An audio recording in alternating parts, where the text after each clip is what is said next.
Buenas tardes. En el presente video se expondrá el proyecto final de programación científica acerca del modelo matemático de Hodgkin y Huxley del potencial de acción de la neurona del calamar gigante. Este proyecto es presentado por Mariana Cajamarca, María Paula Cárdenas e Isabela Muñoz. El potencial de acción es una respuesta de una célula, en este caso una neurona, frente a un estímulo.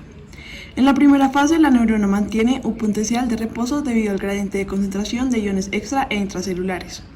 Si el estímulo tiene una intensidad suficiente, se da la apertura a los canales de sodio y la entrada de estos iones a la célula es masiva, por lo que logran alcanzar el umbral dando lugar a la despolarización. Posteriormente, la célula es sometida a la repolarización, cuando la permeabilidad de potasio se restaura y el potencial de membrana, diferencia entre las concentraciones de iones dentro y fuera de la membrana, vuelve a su estado de reposo. El primer modelo matemático cuantitativo de este fenómeno fue propuesto por Hodgkin y Huxley en 1952 sobre la neurona de un calamar gigante. Como se puede ver en la figura de la diapositiva, en el modelo se tienen en cuenta los canales de potasio, sodio y un canal que corresponde al flujo pasivo de los demás iones.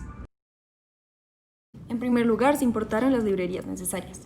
A continuación, para desarrollar la interfaz, se creó la ventana principal y asimismo los respectivos títulos, frames, labels, cuadros de texto y botones que nos permitían organizar la visualización de esta. Después, se inicializaron las variables como los valores que se encuentran dentro de los cuadros de texto de la interfaz que el usuario puede editar. A continuación, se creó una función para la corriente para así determinar cuándo es fija y cuándo es variable. Después, se crearon las funciones que corresponden a las ecuaciones diferenciales a solucionar. Después, se crearon los métodos numéricos de solución para resolver estas ecuaciones diferenciales, los cuales son Euler Forward, Euler Backwards, Euler modificado, Runge-Kutta2 y Runge-Kutta4. Asimismo, se crearon los respectivos botones para poder graficar las soluciones respectivas. Después se crearon las funciones para actualizar los parámetros y los datos que se encuentran en el cuadro de corriente. También se creó una función para borrar, exportar e importar los datos y también una para cerrar la interfaz gráfica.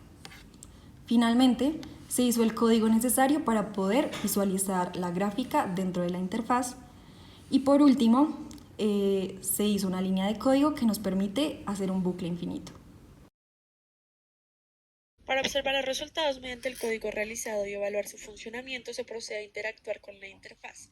Para esto, en primer lugar, se van a evaluar el funcionamiento de la configuración de la corriente. En este caso, se va a graficar con corriente fija con un valor de 20 mediante el método de Euler Forward. Para comparar con otro valor, se va a actualizar esta corriente fija a un valor de 50. En este caso, se grafica mediante el método de solución Euler Backward. Una vez observadas las dos gráficas, se puede proceder a borrar estas y probar el funcionamiento de la corriente variable. Así, mediante los parámetros iniciales establecidos, se grafica con el método Euler modificado. Luego estos valores son actualizados y se grafica con el método Runge-Kutta2. Como se puede ver, el botón funciona apropiadamente. Ahora se pasa a comprobar el funcionamiento de los parámetros del frame ubicado en la parte superior derecha. Para esto se va a graficar con una corriente variable inicial y los parámetros iniciales establecidos mediante el método Runge-Kutta4. Una vez obtenida esta gráfica, se actualizan los valores de todos los parámetros y se grafica mediante el método de solución o de int. Como se puede ver, todos estos parámetros alteran el potencial de acción y se observa la diferencia entre las gráficas. Por último, se procede a comprobar el funcionamiento de los botones exportar datos, importar datos y cerrar. En primer lugar, para exportar los datos se procede a hacer una gráfica del método Euler Forward y se exportan los datos. Ahí mismo aparece una gráfica en la cual se puede ver que los datos fueron exportados exitosamente. Por otro lado, una vez cerrada la gráfica, se procede a borrar la figura que aparece en el potencial de acción e importar los datos. Ahí se puede ver perfectamente cómo la gráfica aparece de los datos que fueron obtenidos anteriormente. Por último, para el botón de cerrar, se evalúa su funcionamiento.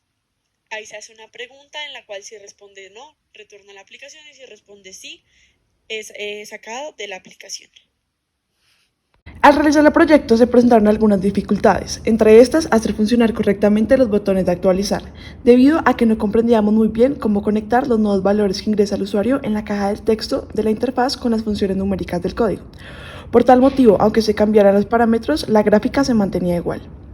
Adicionalmente, otro inconveniente que se presentó fue aplicar la teoría de los métodos numéricos a solucionar un caso real e interpretar lo que significaba cada ecuación y cada valor.